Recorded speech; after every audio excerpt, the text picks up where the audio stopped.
everyone, and welcome to our first ever live review here on SIFTD Games at SIFTD.net. We used to do our reviews inside GameFace, but we're going to break them out and do them separately because we can produce them much better with better footage that actually shows what we're talking about, which will make a big difference, I believe, in the quality of our reviews. But one thing we're going to do before we get going is something kind of fun. So Matt and I, when we do our reviews from now on, we're going to discuss them in an organized way by category. And then when we get done discussing each category, he and I are going to have a discussion to come to an agreement on the score for each category. And then at the end, we'll add them all up and average them and give you an average score. But ultimately, Matt and I will be deciding the component scores for each component of our reviews. And I think that could be fun, trying to figure out a score, because there are some cases where Matt may like something a lot more than I do, and we're going to have to try to find someplace in the middle where we're both happy with the score. So I think this will be fun, interesting, and most of all, I think it's going to make our reviews way more informative and better for you guys in the process. So here we are. We're going to discuss Dynasty Warriors Origins, the first Dynasty Warriors in 10 years. Is that right, Matt? Maybe the first like, mainline Dynasty one? Warrior. Yeah, maybe yeah. Done Muso, and I mean, there have been Muso games. Yeah. Yeah. So it's been a hot minute, and I'm just going to start by saying I've been pleasantly surprised by this. I am not the world's biggest Dynasty Warriors fan. I'm definitely not a Jim Sterling acolyte. No, I mean, I like the Muso games overall, but like Dynasty, I got tired of the setting of the Dynasty Warriors ones. But I'm more of a, I like the Fire Emblem ones, I like the Zelda ones, I like the Gundam. I played the Gundam ones an embarrassing amount of time. Yeah. I like the Samurai Warriors ones and the Warriors Orochi, like the big crossover ones. Where like really Dynasty Warriors kind of ran out of steam for me somewhere around 7. Mm-hmm. That's about right for me, and too. I would argue they haven't been really good since like 5 Extreme Legends, basically. Yeah. I think 5 Extreme Legends might be the best one, if I remember right. Yeah. In there somewhere. Yeah. It's hard to keep them all straight. It is. Well, this is the first one in quite a while, and it does make some pretty significant changes. So I'm pretty excited to discuss this with you. First, we're going to talk about the story in the game, and in all honesty, normally when you talk about a Dynasty Warriors game, the story is one of the least interesting things that you would normally discuss. And I would argue that it's not great in this game, but it's definitely better than they have been in prior Dynasty Warriors games. It's a little, I mean, it still assumes you know a lot about the story. Yeah. Like, it feels like you're going through a greatest hits of like an existing story you're supposed to already know by heart. Yeah. But it's, they add in, you play as this nameless, faceless guardian of peace. Dude. I mean, you can name him. Yeah. It just doesn't matter. Yeah. And yeah, he's a guardian of peace, which seemed to be some kind of like semi-mystical, like anointing group of people who like go around and like fight in wars so that wars won't I don't know. Let's like, fight so they stop fighting. Everyone, this is a game. I mean, Dynasty Wars has always been like this. It's just a game about all these characters who are all fighting these endless wars across their entire lifespans, and all they do is talk about how they don't want to fight wars. Right. No, you're right. And how they need to stop it and bring people. And then they go start another war. And it's like, all right, sure. Well, your character, you're right, you do name, has no memory. But he does have this magical jade amulet that, does this thing, and every once in a while he pulls it out, and, like, this weird, like, ghost kid shows up. It guides him to, like, where the Guardian of Peace needs to be, which really, conveniently, is the next historical battle in the Romance of the Three Kingdoms storyline. Funny how that works out. You sort of... you meet everybody, and like it starts in the Yellow Turban Rebellion as usual, and they work really hard to make sure that you never really take a side, even when you're taking the side. Because here's the thing, like, it's hard to take a side. So when they first introduced the Yellow Turban Rebellion, the Yellow Turban people are the good guys. Yeah, they're the poor, they're disenfranchised. They're revolting against the Emperor, who's like hoarding all the resources, and the guy who leads the Turban Rebellion, who is normally depicted in these games as almost like a cult fanatic leader, like crazy person, is like, he's actually a pretty nice dude, and he helps you out and saves your life. Even though you're fighting against them. And then like, you're not fighting against them yet. Right. And then years, like a year later, the Yellow Turbans have gone all spoggly, and they're stealing they're being as bad as the Emperor was that they were rebelling against. So basically the 3 armies that will eventually be the 3 kingdoms, like, team up to fight him. And that's like the first chapter is putting down the Yellow Turban Rebellion. And even at the end of that, the Yellow Turban leader's end is like this big tragic thing where he's like, he didn't mean to do all these people do these horrible things. He was just trying to he thought God had called him to do all these things and stuff. And of course, your character just sort of stands there and stares at him while he does all this like monologuing as he dies under a tree. Yeah, I thought that scene was pretty good though. Actually, it's not bad as far as Dynasty Warriors these games go. It was pretty good. I was like, I actually felt something there. Yeah, and then from there, it does a little time jump, and then like you get into the Three Kingdoms section, and like, Dong Zhuo's an asshole, but you do some stuff for him, and then then he's not. Cao Cao is like more of an even-headed guy, but he's pretty warlike, and then like everybody likes Liu Bei because he's kind of the good guy of the whole thing. Well, he's the one who started the whole militia group that fought during the Yellow Turban. You initially join him, and then they join like the big government agencies, and everyone's like, oh no, we will be. Everybody's doing this all the time. It's like the little like respect thing, and like. And of course, in the end, it doesn't work out and all breaks up. But like the game, because you are who you are, works really hard on giving you all these mission options where you kind of fight on everybody's side. Yeah. And you never, because a lot of these games you have to pick a kingdom at some point. And so far the game, I'm not done with it because the game is long. Yeah, it's also the other thing. It's a big game. Yeah. But I haven't had to pick a kingdom yet. At least. Yeah. I'm not sure it would make sense for this game to make you pick a kingdom. And instead, it seems to be kind of like, it's almost an isekai. It's like random character you didn't really create, but is you sort of and is really good at everything, and everybody likes no matter who they are. Like even the big gruff like Dong Zhuo guy is just like, so I'm gonna expound my horrible tyrannical theories. You're a really good listener. I like talking to you. That's enough. Get out of my tent. It's just like, okay. The writing is so bad. The voice acting is AI voice acting. I think there's a lot of AI voice acting in here. Yes. A lot of the incidental characters are definitely not humans. Weird pauses in the middle of sentences. Yeah. Here we are. This is your room. But you're a bold one, if you don't mind me saying, to be traveling in such times. Trouble and strife everywhere, they say.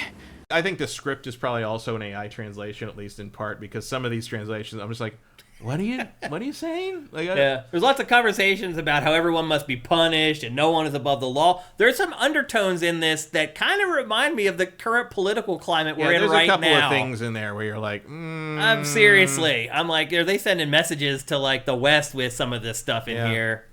It's interesting to say the least. Some of the lines are like dead ringers for what's happening. It is certainly a take on the story they've done 9 times now. Yeah, they found at least a new angle, but ultimately I thought the writing was bad, the voice acting was bad, and I know this is just part and parcel with the Romance of the Three Kingdoms, but like remembering all the names and all the people is very hard, and I mean, you do have a little like glossary you can look up of who everyone is, but I know who Liu Bei is, I know who Cao Cao is, I wish his name was Cao Cao. I know that's not accurate. I don't know why we romanize and transliterate Chinese into like the wrong letters. Like that is not how to spell. That's not how it works. It feels to me that should be TSAO. Right. Yeah. Like, that feels more normal. You're right. To me. It should be. Yeah. But it also means you can't call that other guy who's related to him Cow P, which is just a shame. And there are conversation decisions that you make. It's unclear to me whether they actually impact anything. It just seems to impact the next line. Yeah. Like they say something different in response. Usually it's like, and there are relationships with the different characters, which is usually like some minor thing where like they give you training missions to do, which is just like kill 100 enemies with this move, or like do this 50 times or something. And then you come back and they like you more and advance. They're kind of trying to do a persona thing with it, but it really is like the most rudimentary. And then you get a little scene with them, but it's like there's no consequences in the sense that like if this guy likes you, then this guy won't like you or anything like that. It's all any of that. It's all just sort of grinding for a little extra, money or XP or something, or another weapon you won't use because it's worse than the one thing you picked up 7 hours ago. Yeah. So while I think the story is better than most Dynasty Warriors games, I still don't think it's particularly good. No. So I'm leaning at like a 6 for the story, where 5 is really the middle. We're not doing the 7 to 10 scale here. I would go with like a 6. What about you? Yeah, I mean, I can see a 6. I feel like a 6 is sort of grading it on a Dynasty Warriors curve. It's still a little generous, you think? Yeah. I could go with a 5. I would maybe drop right into a 5 on it. Okay. I'll go with that. Because I turn, you know me, I am pretty tolerant of cutscenes and stuff like that. But I turn the subtitles on and turn the sound down and turn the podcast on like Battle 4 or something. That was enough. As long as I could. It is a good podcast. As long as the things popped up to tell me what was happening in the battles, I I'm just the Y button skips. Just so you know, you can just you read the subtitle and jump right on through that shit. Because I'm telling you, those cutscenes last a while. They do. Because the other thing AI doesn't know what to do is how long to wait between lines. Right. It's very awkward pauses. Okay, so I agree. We'll give it a 5 for story. Let's move on to options, which is like the design and how the game is played out and all the weapons and everything. First of all, it uses an overworld map to kind of handle everything, like you'd see in a lot of JRPGs where your character is like a giant walking on this little sort of Civilization. Yeah, I mean, there's a lot of games that do it, and this game does it that way as well. Eventually, you discover that you have this special ability to see things that other people can't see, and you squeeze the L2 button to do that. And that even works on the overworld map. Like, if you squeeze it, you can find little deposits of resources and money and stuff like that. Old coins, which are for something I still haven't I haven't been able to spend them on anything yet either. I got like 48 of them or something. But. Yeah. So anyway, you navigate that map, and you'll come across, like, there's little skirmishes where you literally, they last, like, 30 seconds sometimes. Yeah, little, like, just beat one officer, kill 100 guys, like, just little things. So these little side missions that are scattered all over the map, and then there's the big missions that you take on. There's also like bigger medium missions where like you get it's a little guy, and it's like a little glowing thing pops up for like a normal one, and then sometimes you'll see a little guy standing there. Yeah, that's like a more like medium battle. It'll be like kill 3 leaders or something. Yeah, you're gonna have to spend some time on the map, and sometimes those have a level requirement, not a requirement, but a level recommendation. Yeah, and those are the harder. Those are the hardest. Actually, I've jumped into those under leveled and those have been some of the hardest fights. They've been tough, harder than the main story missions, harder than the other random stuff. The other thing, they do reward you appropriately. They do. So. Yeah, they give you handsome rewards for sure.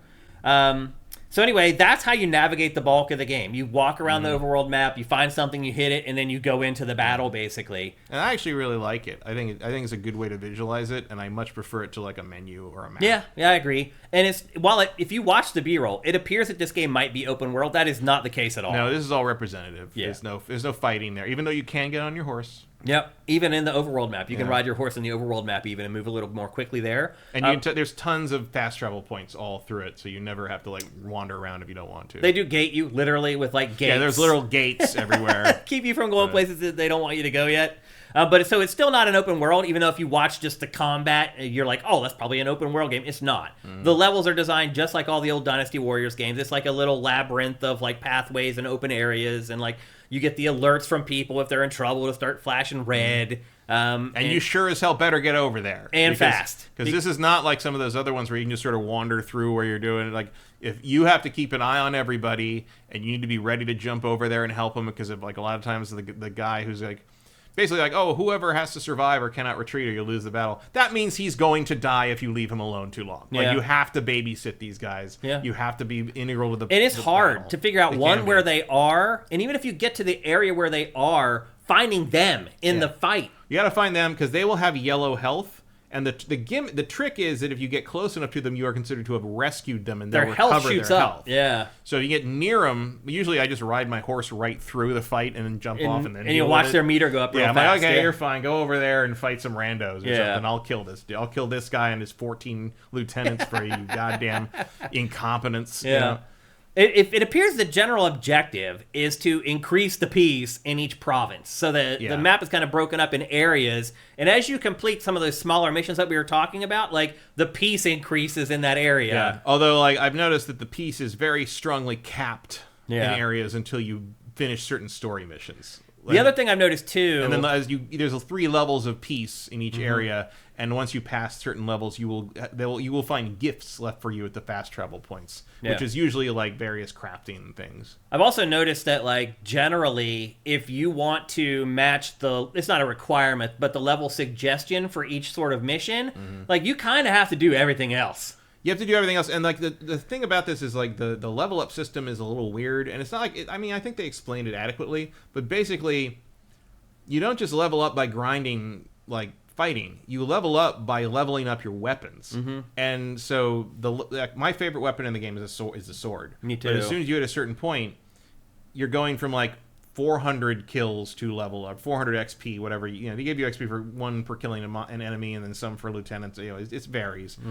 But you can level up in like 2 battles early on, but then the sword requires like 15,000 to go up to the next level. But your other weapons, say I don't want to use this like hammer, this like basically fisticuffs, greaves or whatever they have, yeah.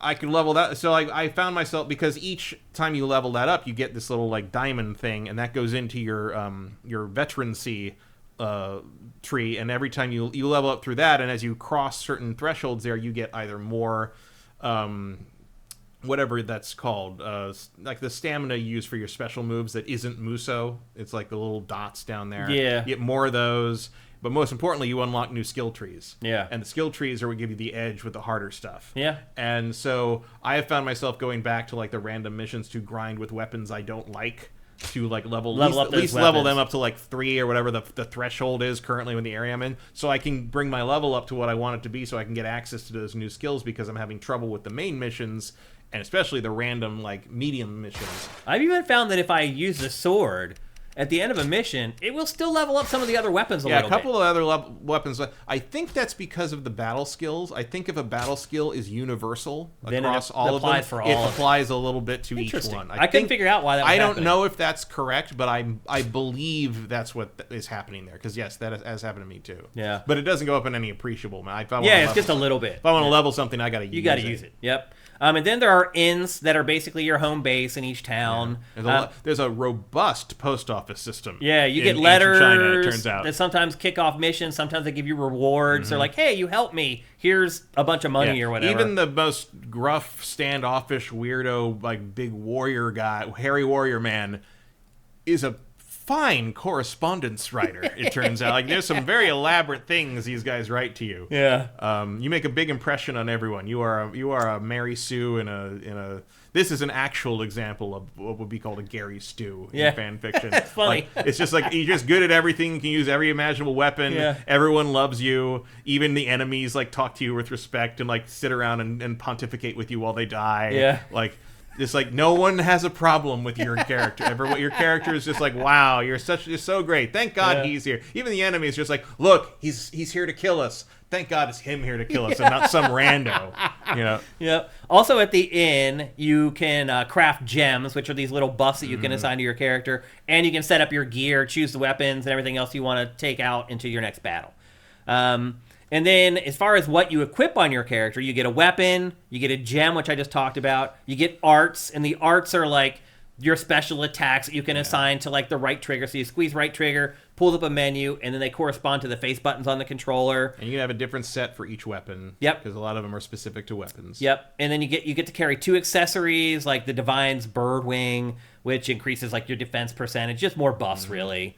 And then as you use weapons, as we talked about, they level up. And then as you use your horse, it levels up too. So thankfully, the horse level is universal. So if you switch horses, you still level up. You keep the level. Yeah. Because I got a horse after I'd been using the initial horse for a while. I got another horse that had 4 sprint things instead of 2. Yeah. And I'm like, I don't want to start over my horse. And so I'm like, oh, I get to keep it. Awesome. Yeah. You're out of here, old horse. Get out of my life. I never liked you brown anyway. Horse. Yeah. I'm Birch Horse now. Yeah. And then as far as mission objectives are concerned, they're really just like kill all the captains. Yeah. I mean, that's really what you do. The most interesting ones tend to come from those little like medium missions. Like I had one that was interesting where like it was laid out as like you have to just get up here and defeat this guy at the top of the map.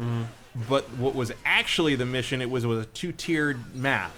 And if you just go up like kind of through the right side in the middle, you'd go on the ground like straight up the middle to like the big fortress and breach the fortress.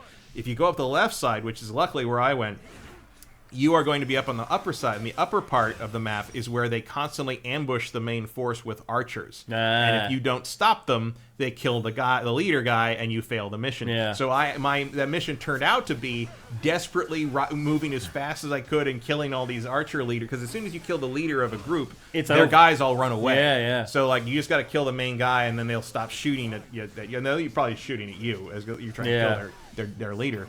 So I'm just like desperately riding my horse at top speed all over the top of this map, trying to get them before they kill everybody on the ground. And that turned out to be awesome. And that was pretty cool. It was actually more interesting than almost anything I'd done in the main story mission at that point. Sometimes it can be hard to get everything to coordinate. Yeah. Like you'll get to like a big like nest of like archers up on like a tower or whatever, and a command will come up to hit like triangle to have your team attack it, and like they're not paying attention. They're like, your team isn't gathered. Yeah. Why not? Yeah, where are they? Like, they don't have enough allies for this. Right, they don't explain, like, stuff like that. Yeah. Or they do, but it's like 3 missions later when they intentionally have. Yeah. But, like, you can run into situations where you could use those abilities earlier, and you just don't know how it's done yet. Yeah. Which is a little frustrating. Yep.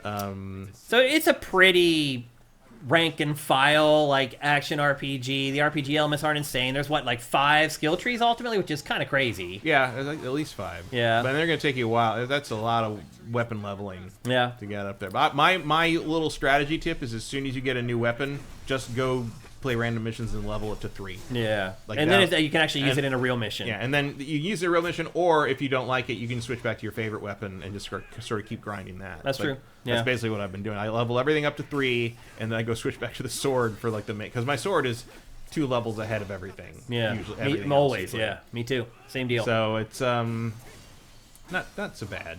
So the mission objectives are pretty rote. The RPG elements are what you'd expect. They're not crazy extensive. It's just enough. It's just enough. Yeah.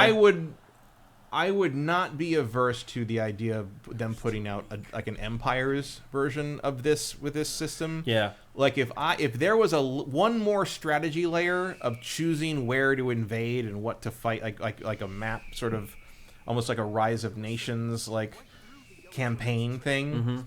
That would be perfect. Yeah. This would be my ideal Dynasty Warriors game. It would still be like a 7 out of 10, but it would be like my ideal Dynasty Warriors game. Like just one more layer of like global strategy in conjunction with the tactical tactical of the on the ground fighting. That would be the perfect Dynasty Warriors game to me. Yep. So for me, the options here are pretty average. Although for like a hack and slash musuo game, they're probably above average. But yeah, it's not the best they've ever done in that sense. I mean, a couple of the Empires and Extreme Legends games, I think have done it a little better. Yeah. In terms of just what you had to do, and certainly the Empires games when they were like really working, and it's like you really felt like you were playing like a Nobunaga's Ambition that happened to have action combat in it, which is like really what I want from these games in a meta sense. Yeah. That's not really what they're going for here, but now that the star of this show for me is the combat system, the fact that it feels like an actual fight. We'll get to that. So like I think a little tweaking to the kind of the overlay of the presentation is maybe I would love to see another version of this. Not that I'd love to pay another $70 for it, but I'd love to see another version of this that kind of leans more into sort of the war strategy. Okay, I'm thinking over the sort of milquetoast action, RPG like chosen one. Yeah, yeah. I'm thinking a 6 for options. Yeah, I guess. I was thinking 5 at first, but then I started thinking about sort of there's a lot of overworld stuff. There's a lot of tweaking and overworld stuff. I think I would rate it higher if I thought the leveling system was less irritating. Like, yeah, because you're really not leveling your character. You're really just leveling weapons. But that's how you level the character. So like, I would prefer to I don't care about the greaves. I don't I don't want to fight. I don't want to box people, right? Yeah. But I have to if I want to get that up there and get that other skill tree, because that's what's going to make my sword more powerful. Right. But it just feels like you're making me do stuff I don't want to do in order to like get the level up there. And I wish I could just go in and kill a bunch of lieutenants and get XP that way. Yeah. It just feels a little more straightforward. I feel like there's maybe one, considering how simple the systems are, it feels like maybe 1 or 2 are in your way more than they should be. So like if the leveling system was less manipulative, I would probably say more like a 7, but 6 feels pretty right. Okay, there. so we'll agree with the 6 for options. The righteous, have no fear, and follow me! What the? Shoot already! Shoot and take them out! Next up, interaction, gameplay. As you just said, it's the highlight of the game. I agree with you. I am really surprised at how robust the combat is in this game. Robust and exciting. Yeah. I mean, like I've never been. I can't remember the last time I was. I guess Fire Emblem. Which one? Three Houses. The Three Houses musuo. Yeah. Was like, I was into what was. I was. happening Yeah, there. me too. Yeah. But this one with like, it's different because it's got the blocking. I mean, blocking has never really been a big thing in these games, but you have to do it. Oh, in and this it's one. effective too. And the the parrying and the countering, and like you can there's a big kind of rock paper scissors sort of system to how like they do special moves and you do special moves, and taking, they have, there's almost a Sekiro element where they've got like a defense meter, and you have to drop that defense meter to nothing, and then you can do a big attack, like your assault attack, which can really drain them and kill everything around them.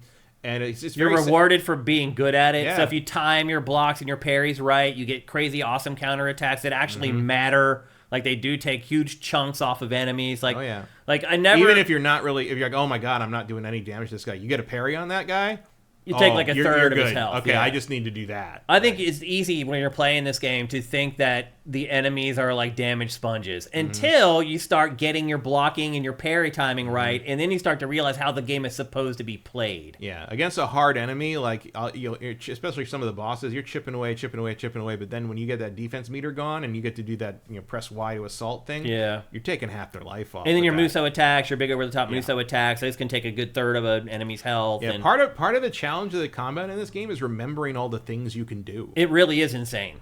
Because I hardly ever do that crazy finisher where, like, it pauses and I throw the sword up in the air and it, like, comes down and, like, kills them. Like, I hardly ever do that, even though I should probably be doing it a lot more often because there's so many other options to still get through the game.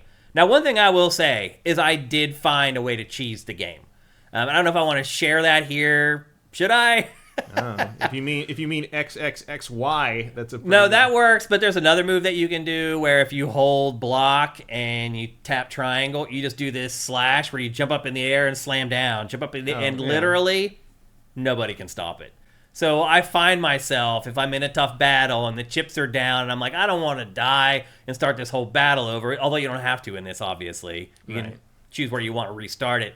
I am just like, I'm just going to spam this attack and get out of the pinch. And then once I get out of it, then I go back and use the whole combat system again. But it is a crutch for me that I admittedly use at times. And like, to your point, I think there are probably other things that you can do that'll get you out of a pinch pretty frequently. I've had some tough fights, but I've never died in this game. I haven't either. The only times I failed a battle is when someone important gets killed because I didn't realize I was going to have to be over on the other side of the map. That is annoying. At this point in the unfolding battle. There should be the ability to warp to other parts of the map instead of having to run or ride the horse all the way there. Like, it is annoying when you're like, oh, I'm about to die, and you look on the map. And first of all, figuring out where they are sometimes is really hard. At least, like, eventually you do get the ability to have a companion, and I wish I could tell my companion follow him. Yeah, seriously. Like, if he gets in trouble, you keep him alive until I can get to you, because the horse only goes so fast. Yeah. But I think the other thing too about this is like, you go into a battle, and it's amazing when you see thousands of enemies or whatever, but I don't even fight them. I just run right past them, just go straight to the captain. It's mythology. It's they're no just one in the matters way. if they don't have a name. Yeah, they're just in the way. They're orcs in Lord of the Rings. Like, right. It doesn't matter until you get to the Mouth of Sauron or the Witch King. Yeah. Which is fine. I do really like that almost all the soldiers all look very different from each other. Like, they have a really good variety of faces. It is surprising, and stuff like that. And the bodies stay. Yeah. Like, at the end of a fight, there's dead people everywhere. And it's like, oh, that's pretty cool. like that. Sure. Usually everybody disappears, but now you've got the horsepower to really make it look like a fight happened. Yeah, pretty cool. And then, like, as we mentioned earlier, he has this special ability. You hold L2 and he can see stuff other people can't see. And this is one thing that I think is really dumb. Like, there's this whole mechanic where there are these pots placed in the levels that are like emitting this incense that is like taking over the battlefield. So you hit L2 and you follow like the scent trail, and then you destroy the pot, and then the battle. Then because that's very heavy in the Yellow Turban stuff. Because basically the leader's using the incense to.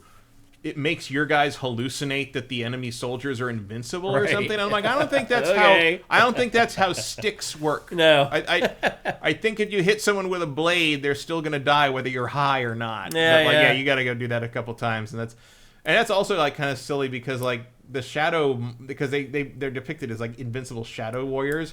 They don't really bother you. You just sort of run past them and break the thing open and then go break the thing open. It's like I said, you just go straight for the captains and take them out. It's a waste of time. Yeah. Fighting them is a waste of time. Fighting the rank and file, it's fun to watch 800 dudes fly up into the air, but that's all it's good for. Well, you're going to kill a bunch of them just along the way. Happenstance. The main reason to kill dudes is the best way to get skill points to upgrade your skill trees is every 100 kills you get I think 6 skill points or something. So if you kill like 1,000 guys, you're actually got a pretty. It does make a difference. And eventually, like skills cost like 50, 60, 70 skill points. So like it's good to if you can find a battle where you can grind that like amount of guys. Yeah. Like it's pretty rare for me because they don't really just don't feed you enough troops sometimes for those. Sometimes I found like a random mission that lets me get 1,000 kills, and I was like, awesome. Yeah. Exactly what I needed. I need to level that up so I can have 5 more health. Great.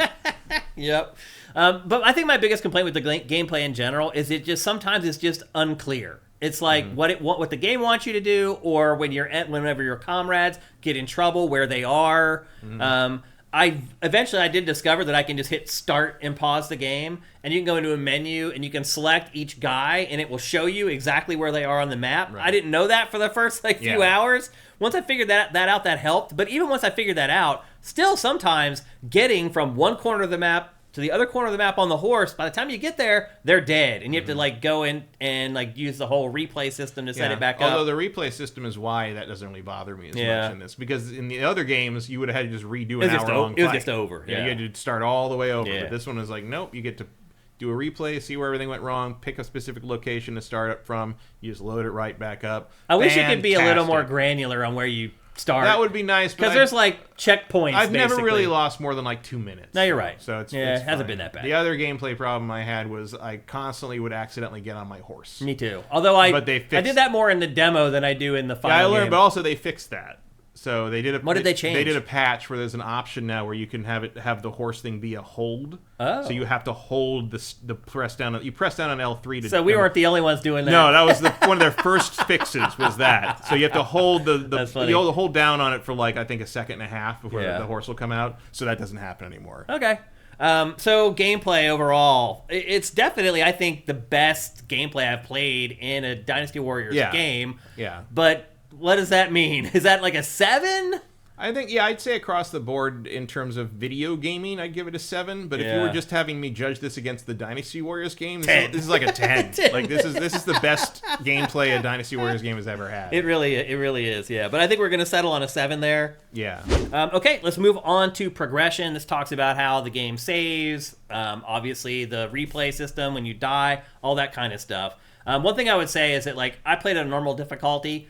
To your point, you said you didn't die. I didn't die either. Like I'm breezing through this game on normal. It does like the smaller skirmishes, the non-mission things. You're right. Some of them are tough. Some of them are so damn easy. But you finish them in like literally like 10 seconds. The ones with the guys who stand there, those seem to scale to your level more. Yeah.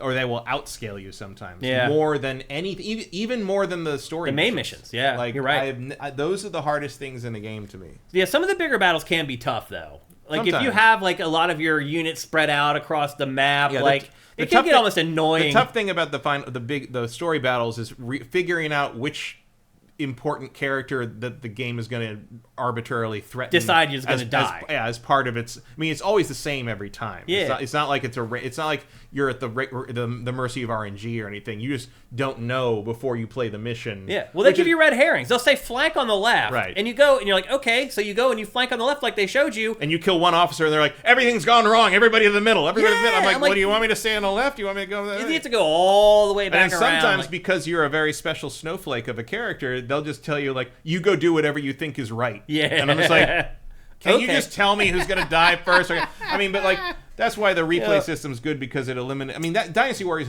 these games have always done stuff like that, and I think the replay system addresses the trial and error problem of that, where it's like, okay, because that could happen 3 or 4 times in a battle in those old games, and you'd be like, okay, this is a big fight. This took me like 40 minutes, and then the guy died 5 seconds after he called for help and I couldn't get there in time. Now I got to do the whole thing over again. Well, now you just have to go back 3 minutes and now you already know I'm not even going to fight you. I'm just going to go straight over where this idiot falls over in 5 seconds and then I'm going to like continue from there.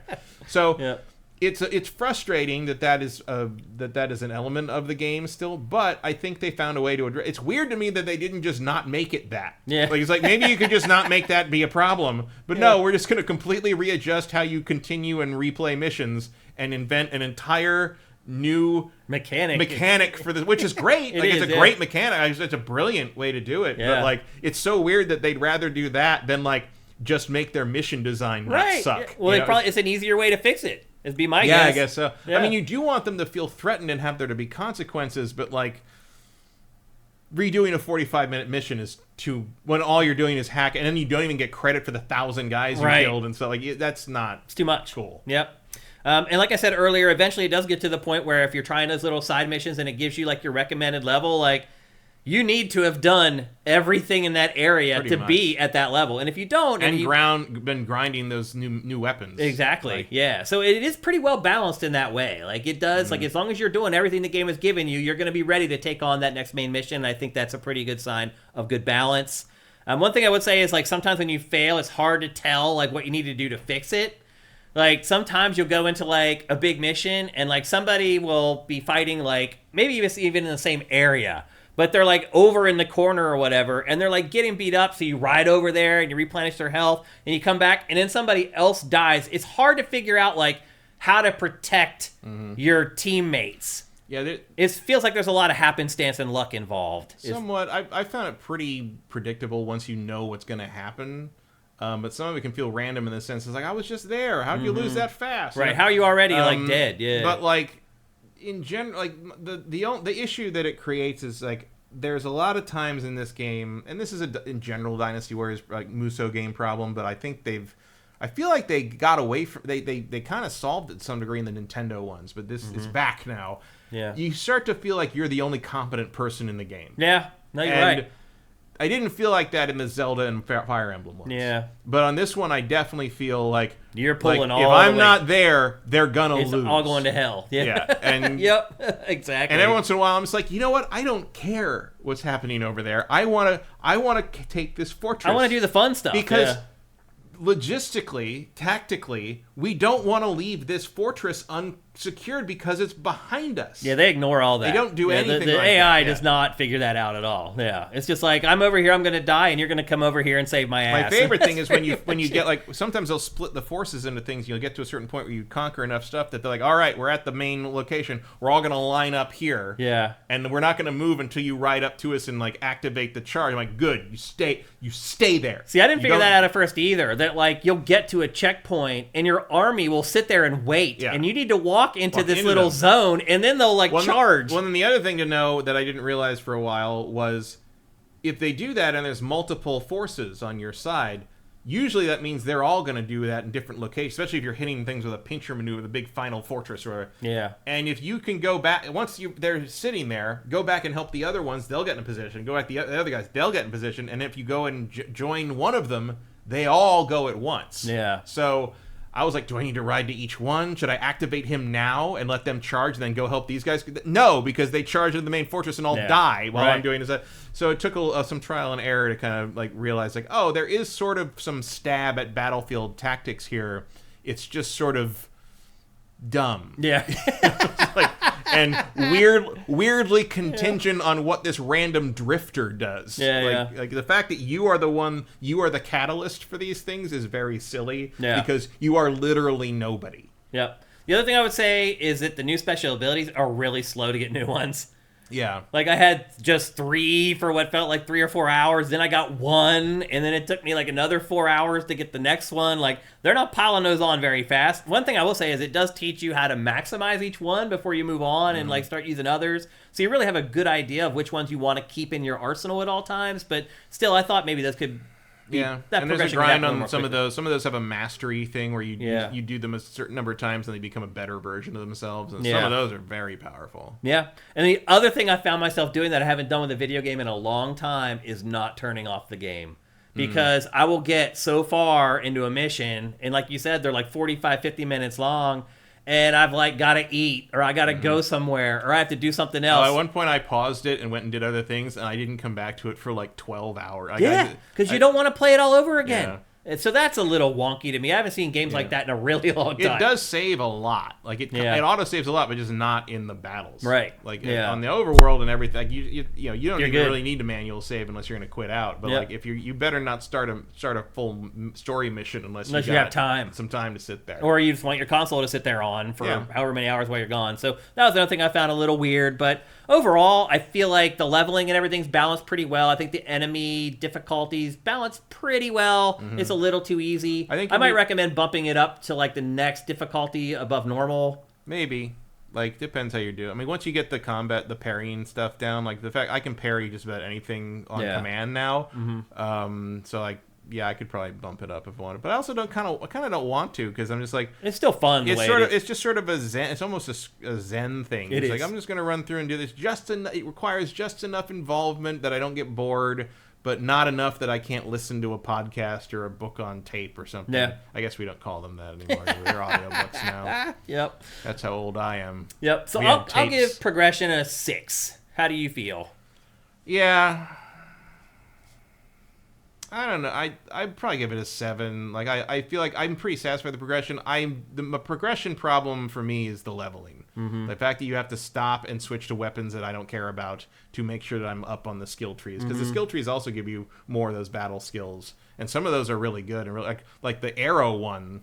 There's one that lets you shoot flaming arrows. I haven't got that, actually. It's at the bottom of the second skill tree, I think. Oh, okay. And that one is, and like, I was like, oh, I can shoot an arrow, I can hit something. No, you shoot a spread of like 12 arrows that kills like 100 guys in front of you and sets everything on fire. And I'm like, oh, okay. That's worth being at the bottom. That was a good buy. That's worth being at the bottom. I'm glad I put that in the fucking extra slot on that weapon. Go. Yeah. And actually, for full disclosure, Matt has played more of this than I have. Yeah, I'm somewhere in chapter 2 does not want to end. I'm in chapter 2, but you're further than me. It's just going and going and going. I'm like 12 hours in. Yeah. My general rule... I'm guessing...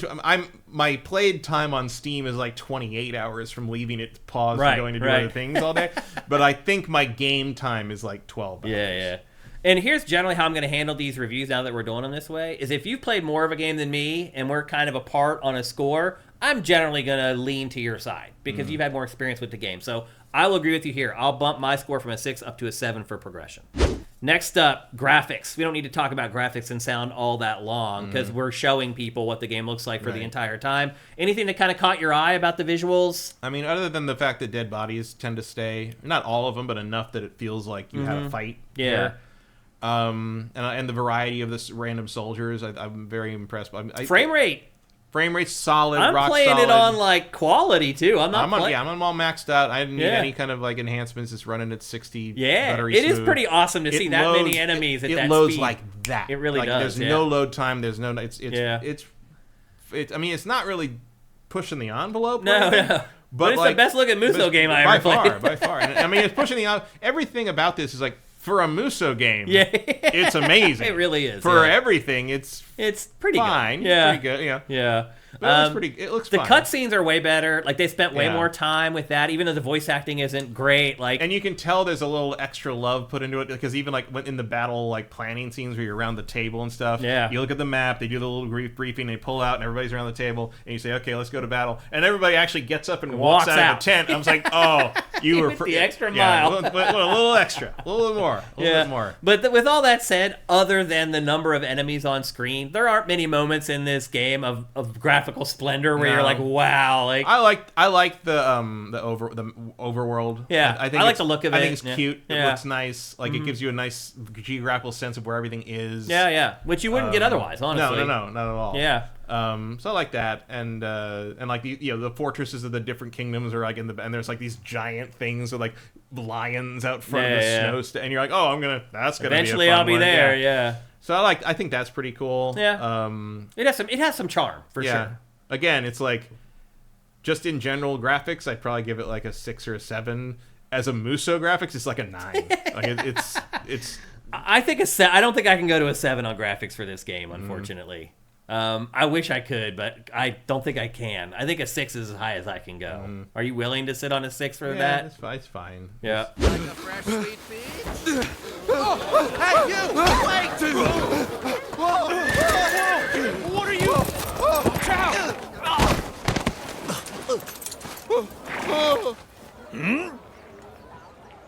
What's going on?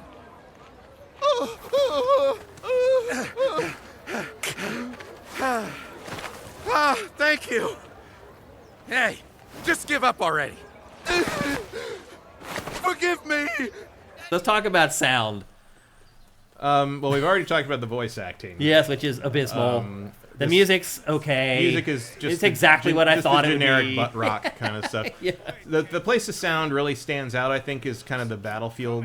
When people just start ambiance. saying stuff randomly. People start saying stuff, but also just like the fighting and like the amount, the sound reflects how many people are there. Yeah. Especially when you're all charging down on something. Like Powerful. It's for the first time I've ever felt like I'm in an army. That moment when you charge in with like your army behind you, that it does make an impact for sure. And the audio has a big part to do with that. Yeah, it's almost all audio because it's not any different than just running down the thing. No, usually. seeing like 100 dudes running with you is pretty cool. But it's not going to have any impact without that. Without the audio, line. yeah. The vocal snippets out in the battlefield, they repeat a lot. And I felt like sometimes they were saying stuff that didn't make a whole lot of sense with what was happening. My character just doesn't. He says the same things over and over. I can't remember now. Well, he hardly ever says anything. He's like mute, kind of. But every time you kill somebody, he's just like taken care of. Yeah. It's just like, okay. Like, cool. Like, yeah, they could use a lot more vocal samples, I think, in general. As far as like the rank and file enemy saying stuff as you run by. And like if someone gets in trouble, they say the same thing every time. Like there could be more to the audio in this for sure. I do feel like it's probably the weakest element of the game. I'd probably give it like a 4. How do you feel about that? Yeah, I mean, considering how fast I turn the music off, I think it's below average. The audio for sure. The Muso only, game or not. Yeah, the only highlight is how well they did kind of the battle ambiance when you're charging. Yeah, which is powerful. Very good. The first time it happens, you're like, my heart was like, oh, okay. Oh, yeah. Like, this is awesome. All right, so we'll give it a 4 for sound. And then our final component score is value. The game seems gigantic. However, I will say this, Matt, I'm starting to wane already. I do feel like the game is starting to get repetitive. Once I kind of mastered the combat system, then you kind of have to move to, okay, I need to master these weapons. And do I like these weapons? To your point, I don't like the greaves. I use a sword pretty much all the time. I use a sword. Sometimes I use the discs. But I don't really like the spear, and I really don't like the greaves. Yeah, me either. Like, the last thing you want to do in a game like this is fist fight somebody. Yeah. Even though, I mean, you're still killing 100 guys at once. It's you send out a lot of chi. Yeah. When you're still got a pretty wide arc of damage. Yeah. But the sword just feels more like, swords are swords. It's just the most fun to use of all of them. And it seems like the most effective as well. Yeah, and it jives with my general preference of how to fight in a game. And so it's fine. Now, there's no multiplayer, there's no extra modes in this, so the only replay value you would get is if you want to replay the campaign. Yeah, replay the campaign. And there's maybe some incentive with the skill trees and stuff. You could kind of play it a different way. There's not even a way to go back and play the old battles, and maybe once you finish the whole game. Maybe. I don't know, God knows how long that's going to take. Yeah. The game looks gigantic. Yeah. You can just tell by the size of the map and everything how big the game is. I can definitely see, it hasn't held my attention day to day beyond a certain point, but I certainly feel like because it is so accessible, it's something I can come back to like basically all year when I just want a brainless it's a little sort piece of of thing it, to play. I could go in and play a couple battles, progress the story a couple times, and like I'm good for a while. Yeah. Like I feel like this is not a game I'm going to come back to in a month and be like, I don't know what to do anyway. I don't know if somebody could just mainline this game. Like it'd be hard. I mean, it would. You'd be testing my tough. metal for sure. Yeah. But I think you're right. I think in smaller chunks, it's good, and I think there's enough content here. Like again, I don't feel like I need to play it all. I mean, the Yellow Turban Rebellion took what, like 5 hours or something to finish. Yeah. Like, and that's just the beginning. Like and that's the prologue. Chapter 2 is just going and going and going. I'm just like, I mean, at some point there's going to be the breakout, and Dong Zhuo is going to do something stupid, and we're going to finally have the Three Kingdoms start to happen. But this game might be too big for what it is, honestly. Yeah, I mean, it may be giving you too much value. I mean, for $70, it better be something. It better, yeah. I'm thinking a 7 for value. What are you thinking? That's about right. Okay. Especially if you're willing to like keep it as one of your sort of backup games, your back burner games. That like once you've gotten kind of your, you blitzed it, you kind of had enough for now, but you can come back and play it. Because like I had a hard time coming back to play like the Fire Emblem ones because I'd come back like 3 months later and be like, I don't remember how all these systems work together anymore. Who was that? What did Hildegard want? I don't know what anything is happening anymore. This one I feel like I'm going to be pretty well equipped for whatever's going to happen next. Yeah. Take this. Excellent. Now, take this. Go forth and show me what you can do. Slightly above average. Do you feel like that represents the game pretty well? I like it more than that. Yeah. But again, try to forget about the 7 to 10 scale that we're used to seeing. But I do like it more than that. Okay. Well, again, this is just an average, so different things are going to weight more for certain people than others. Obviously, the way we have Game Eval set up on the site, you would be able to tweak that. Maybe gameplay is more important to you or story is more important. That could alter the score for you and maybe adjust it a little bit for you. But as of right now, our score for Dynasty Warriors Origins is a 6.0. Drop down.